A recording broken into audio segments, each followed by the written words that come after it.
संत योहन के अनुसार सुसमाचार। आदि में शब्द था, शब्द ईश्वर के साथ था और शब्द ईश्वर था। वह आदि में ईश्वर के साथ था। उसके द्वारा सब कुछ उत्पन्न हुआ और उसके बिना कुछ भी उत्पन्न नहीं हुआ। उसमें जीवन था और वह जीवन मनुष्यों की ज्योति था। वह ज्योति अंधकार में चमकती रहती है, अंधकार ने उसे नहीं बुझाया। ईश्वर का भेजा हुआ योहन नामक मनुष्य प्रकट हुआ। वह साक्षी के रूप में आया, जिससे वह ज्योति के विषय में साक्ष्य दे और सब लोग उसके द्वारा विश्वास करें। वह स्वयं ज्योति नहीं था, उसे ज्योति के विषय में साक्ष्य देना था। शब्द वह सच्ची ज्योति था जो प्रत्येक मनुष्य का अंधकार दूर करती है। वह संसार में आ रहा था, वह संसार में था, संसार उसके द्वारा उत्पन्न हुआ, किंतु संसार ने उसे नहीं पहचाना। वह अपने यहाँ आया और उसके अपने लोगों ने उसे नहीं अपनाया। जितनों ने उसे अपनाया और जो उसके नाम में विश्वास करते हैं, उन सब को उसने ईश्वर की संतति बनने का अधिकार दिया। वे ना तो रक्त से, ना शरीर की वासना से और ना मनुष्य की इच्छा से, बल्कि ईश्वर से उत्पन्न हुए हैं। शब्द ने शरीर धारण कर हमारे बीच निवास किया। हमने उसकी महिमा देखी, वह पिता के एकलौते की महिमा जैसी है, अनुग्रह और सत्य से परिपूर्ण। योहन ने पुकार पुकार कर उनके विषय में यह साक्ष्य दिया, यह वही है जिनके विषय में मैंने कहा, जो मेरे बाद आने वाले हैं वह मुझसे बढ़कर हैं, क्योंकि वह मुझसे पहले विद्यमान थे। उनकी परिपूर्णता से हम सबको अनुग्रह पर अनुग्रह मिला है। संहिता तो मूसा द्वारा दी गई है, किंतु अनुग्रह और सत्य ईसा मसीह द्वारा मिला है। किसी ने कभी ईश्वर को नहीं देखा। पिता की गोद में रहने वाले इकलौते ईश्वर ने उसे प्रकट किया है। जब यहूदियों ने यरूशलेम से याजकों और लेवियों को योहन के पास यह पूछने भेजा कि आप कौन हैं, तो उसने यह साक्ष्य दिया। उसने स्पष्ट शब्दों में यह स्वीकार किया कि मैं मसीह नहीं हूँ। उन्होंने उससे पूछा, तो क्या आप एलियस हैं? उसने कहा, मैं एलियस नहीं हूँ। क्या आप वह नबी हैं? उसने उत्तर दिया, नहीं। तब उन्होंने उससे कहा, तो आप कौन हैं? जिन्होंने हमें भेजा, हम उन्हें कौन सा उत्तर दें? आप अपने विषय में क्या कहते हैं? उसने उत्तर दिया, मैं हूं जैसा कि नबी इसायास ने कहा है, निर्जन प्रदेश में पुकारने वाले की आवाज, प्रभु का मार्ग सीधा करो। जो लोग भेजे गए थे वे फरीसी थे।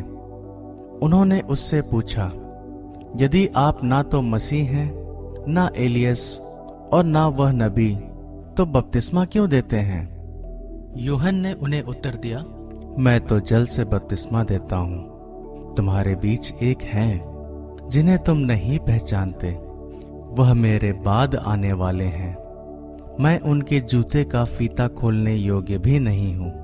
यह सब यरदन के पार बेथानिया में घटित हुआ, जहां यूहन्ना बपतिस्मा देता था।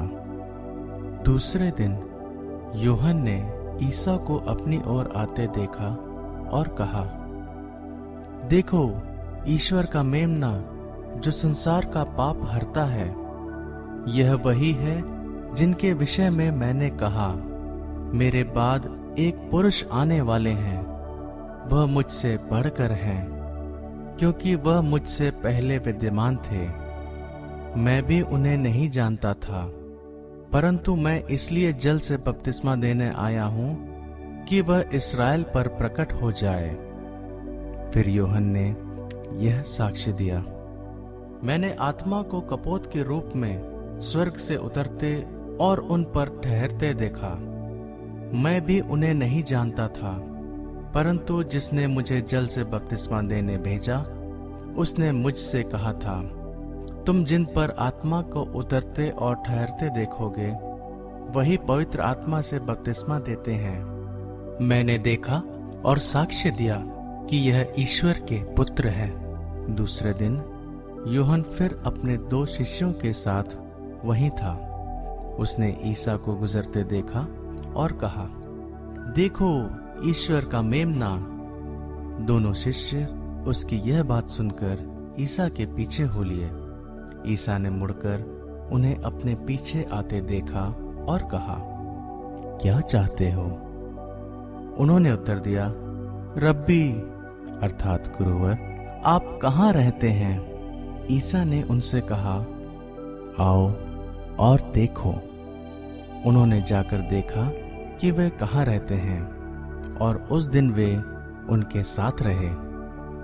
उस समय शाम के लगभग 4 बजे थे। जो यूहन्ना की बात सुनकर ईसा के पीछे हो लिए थे, उन दोनों में एक सिमोन पेत्रुस का भाई अंद्रयास था।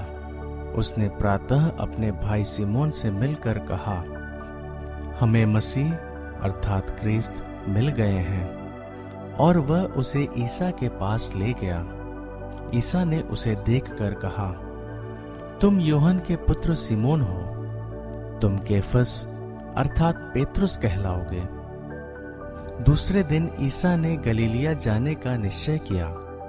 उनकी भेंट फिलिप से हुई और उन्होंने उससे कहा, मेरे पीछे चले आओ। फिलिप बेतसाइदा का अंद्रयास और पेत्रुस के नगर का निवासी था। फिलिप नथानाएल से मिला और बोला, मूसा ने संहिता में और नबियों ने जिनके विषय में लिखा है वही हमें मिल गए हैं। वह नाजरेत निवासी यूसुफ के पुत्र ईसा हैं।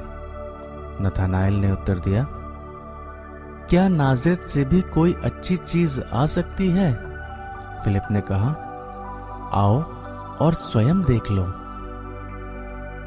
ईसा ने नथानाएल को अपने पास आते देखा और उसके विषय में कहा, देखो यह एक सच्चा इस्राएली है, इसमें कोई कपट नहीं। नथानाएल ने उनसे कहा, आप मुझे कैसे जानते हैं? ईसा ने उत्तर दिया, फिलिप द्वारा तुम्हारे बुलाए जाने से पहले ही मैंने तुमको अंजीर के पेड़ के नीचे देखा। नथानाएल ने उनसे कहा, गुरुवर, आप ईश्वर के पुत्र हैं, आप इस्राएल के राजा हैं। ईसा ने उत्तर दिया, मैंने तुमसे कहा, मैंने तुम्हें अंजीर के पेड़ के नीचे देखा, इसलिए तुम विश्वास करते हो। तुम इससे भी महान चमत्कार देखोगे। ईसा ने उससे यह भी कहा, मैं तुमसे यह कहता हूं, तुम स्वर्ग को खुला हुआ और ईश्वर के दूतों को मानव पुत्र के ऊपर उतरते चढ़ते हुए देखोगे।